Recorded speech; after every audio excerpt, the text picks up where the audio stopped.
एक दिन एक संत अपने शिष्य के साथ घने जंगल से गुजर रहे थे। वह नंगे पैर चल रहे थे जब अचानक उनके पैर में एक कांटा चुभ गया। कांटे की चुभन से उनके पैर से खून बहने लगा, लेकिन संत ने कोई चिंता नहीं दिखाई। वह पास ही एक चट्टान पर बैठ गए और हाथ जोड़कर ईश्वर को धन्यवाद देने लगे।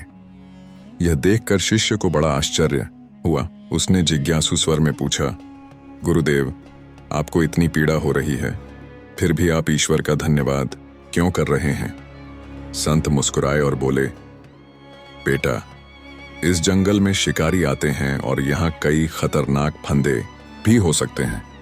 अगर मैं कांटे की जगह किसी शिकारी के जाल में फंस जाता तो स्थिति और भी भयावह हो सकती थी।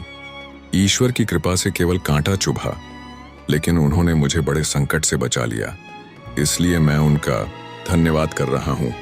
शिष्य यह सुनकर मौन हो गया और गहरे विचार में डूब गया। संत ने फिर कहा, हर परिस्थिति को देखने का एक नजरिया होता है। अगर लोग अपना नजरिया बदल लें तो उनके जीवन से दुख पल भर में गायब हो सकता है, लेकिन लोग अपने दुख में इतने उलझे रहते हैं कि वे उसमें छिपे नए रास्तों और अवसरों को नहीं देख पाते। यही कारण है कि वे जीवन भर दुखी बने रहते हैं। संत की बातों ने शिष्य के मन पर गहरी छाप छोड़ी। उसने समझ लिया कि जीवन में सुख दुख नहीं, बल्कि उन्हें देखने का नजरिया मायने रखता है। अगर हम अपना नजरिया बदल लें तो हमारा जीवन भी बदल सकता है। यह सोचते ही शिष्य के चेहरे पर एक नई चमक आ गई, मानो उसे जीवन की सबसे बड़ी